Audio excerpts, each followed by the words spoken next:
Hi, I'm Laneth, and this is Nigel, an adorable baby quilt that was designed by Lisa Meilenberg. It's one of her counted quilts. He is not applique and he's not paper paste.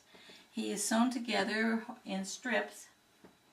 These are vertical strips, and the pieces are all rectangles. Wider rectangles, thinner rectangles, shorter rectangles, longer rectangles. And they're all shaped into this cute giraffe by adding triangles to the corners of her rectangle. Isn't he cute? Wouldn't you love to just give this to a grandchild or to a child of your own? He's easy to make. He comes in a kit that I have made for you. It's all completely cut out, precision cut and ready to sew. The kit has everything in it that you will need. It has all of the pieces that are cut and labeled. It has all of the back, the binding, and the ribbon trim. When you get your Nigel kit, inside you need to take out a few things. One is the map. The map shows you the placement of all the different rectangles that are in the kit. Put the map aside. It's the palette, which shows you the colors, and it tells you that what this color is used for. You will refer to this when making your choices of which pieces to use. First, there are the written instructions for you to follow. Your kit has cute fabric for the back of the quilt. It's flannel, soft and loving. It has your trim, your ribbons, and it also has your binding for the outside of the quilt. The rest of the kit are the individual rectangles of different sizes and different shapes, and they are labeled by letters.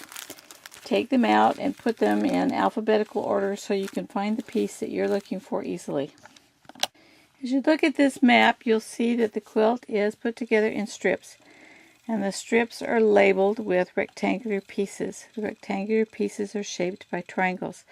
I'm not going to do this first strip because it's basically just your P2 sewn to your green M. We're going to go to the second one. You would go to your kit and you would find it says N, and you would find in the kit that there's an N, and you would take it out. We'll put our N aside for a minute. We will sew, there's our N piece.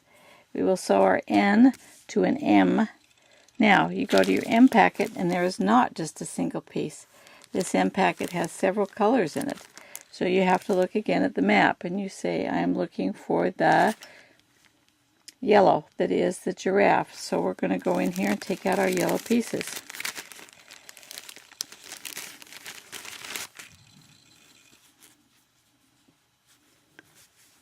Put the other ones back in the kit.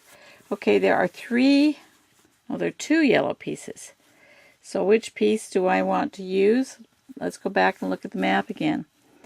This M has, if you look closely here, this M has a B triangle on one side and an A, because they're not labeled, on the other end. So you want a piece that has a B on one end and is cut for an A on the other.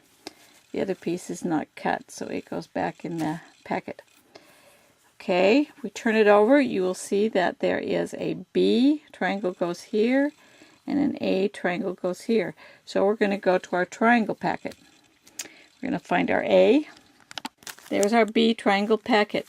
Once again, we look at the map and we say that B needs to be blue. So we'll go to the packet. We will find the blue B that's in here. There are three. We're going to take the blue one, and we're going to put the other two back in the B packet. Looking at the back, it says this is where B goes, so we know this is the front. So we take the B and we line it up. The edges go edge to edge. Should fit exactly on top of that. And then you sew down 1/4 of an inch, and then you iron it open. We go to the A envelope and we find a blue A piece. So we're going to reach in here. There's lots of A's. And we're going to pull out one of those little blue A's. There we go. A little blue A triangle. We will put it on the M, edge to edge. It should line up perfectly. It does, edge to edge. We will sew 1/4 inch and we will turn. and that will make our M piece, which is right here, to which we will sew the N piece to the M piece to the O piece. We find our O piece. It's a single piece in the package, so that makes it easy. And then we will sew it. We go down here and we need a J. What color is the J? It is green and it has a triangle on it. What color triangle? It looks like it's the spot, the rust. So we go, take our J packet, and we are looking for green. So we go inside the J packet and we find there's only one green piece in here. One green. So we take out the green. It's the grass. We look at the green and it has a corner cut. This is for an A triangle. And we look at the map. That A triangle is a spot colored. So we go to the A packet. We want to pick out a rust or spot colored. Once again, right sides together. This should fit, a little strings here. This should fit directly on the green, edge to edge, and you sew down your 1/4 inch seam and flip it. And that is your J piece that goes right here. And you have 2 C's. After you've taken the pieces out to get one, don't forget to put them back in the packet so you keep your pieces straight. We're taking our green and our rust. We will put them right sides together. They line up perfectly. We'll do our 1/4 inch seam, and then we will open up that piece. Last in this one we have a J, and this J has 2 cuts on it. Let's go to our J packet. Go back to our J packet and we are looking for, this is the foot. So this would be the dark brown. When in doubt, you go to your palette and you go, so it would look like that, because that is the feet or the horns. It would be this dark brown. Okay, I'm looking for the dark brown in here. It looks like there are 3 different dark brown pieces. Looking at the map again, I need the one with 2 corner cuts for A's. So I look at my J pieces. I have, no, that's not it. Yeah, that looks like it. The one that has the 2 corner pieces cut. So I will take this, and then I will go back to my A packet. With my A packet, take out my A's. I'm looking for greens. I need 2 green A's to go on my J's. So I'll take my 2 green A's out of the packet. Put the rest back in the packet so they don't get lost. Once again, right sides together. The back says an A and the back says an A. So you will take your edges to edge. It should line up perfectly. And then do your 1/4 inch seam and then turn it and then get your other green on the other side. So you'll end up with a piece that will have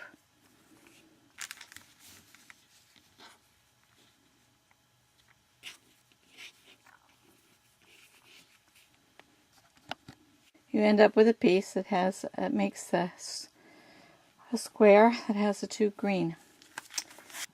So we sewed the N to the M to the Q to the J to the 2 C's and to the J. So this strip is completed. Then you can sew, once you sewed this P to the M, you can sew these 2 strips together. And if you're done for the day, you can put it away and take it out again tomorrow. The next strip is a little wider, and there's some different combinations, but it is the same technique. There's one caution, and that is in this row of D's. When you get out your D packet, these are blues. We're going to pull out our blues. We're looking for the ones that have corners on them. So when you pull out the ones that need a corner on them, you will see you have 3 that go the same way, and 1 that goes just 1 that goes the opposite way. It's the only opposite in this D column. If you look closely, you'll see here's 1 and this one flows the opposite direction. Make sure when you do that that you have the right D in the right place. In your packet you get a brown envelope like this. It talks about the rays of the sun, his nose. Okay, let's talk about the placement of the mouth and the nose. In your packet you have the little tiny nose piece. Peel the paper off the back. You take the nose piece. There's a seam right here on the M where you sewed the M, and it's just below the seam line of the eye. And you put it there. I usually use a pin to hold it in place so it doesn't move. Glossy side, glue side down, and then I tack it with my iron so it's down for a minute. And then I take out my pin and I iron it down. 1, 2, 3, 4, 5. So it's right there. The mouth is on this is your Q piece right here. You pull your paper off. You go over about an inch. Take a ruler. You're going over about 1 3/4 inches. Cut your end so it's diagonal, fits on the line. Then you put it down and tack it down with pins so it doesn't move. I may have to trim that top a little. I take my iron and I tack it in place. And as soon as it's tacked down pretty good, then I pull out my pins and I iron it down. The cross piece, of course, then just goes perpendicular to it. You put it on the top. I use my pins to hold it in place. You tack it down, and then you pull your pins out and you iron it down. 1, 2, 3, 4, 5. So there you have his nose and his mouth. In the kit you have 8 ribbons with the paper backing for the sun. These are easy. You just take one out of the center of each of the corners. 1, 2, 3, 4, 5, 6. I did them one at a time. I would put the ribbon down once I'd taken the paper off the back, and I would pin it in place. And then I would take my iron and I would tack it down in the middle so it's down there. And I would pull out the pins and I would iron it down. Now, if you look closely at this ribbon, you will see that it's sewn. What I did for permanency is I just took yellow ribbon and I sewed down one side of the ribbon and came down the other side. So I have edge stitched this ribbon on both sides. The last thing that you will do after you have quilted, and the quilting, if you look on this, is all just edge stitched. He's edge stitched. If you look over here, you'll see we went around. Each one of the colors is just edge stitched to finish him off. We went around the outside. When you finish quilting, it's time to put the binding on. I sent you binding and a carry ruler. An explanation of how to use the binding and the carry ruler is on YouTube, as well as on the printed paper I sent. If you want to see a demonstration, you can go to LanethsQuilts and you will see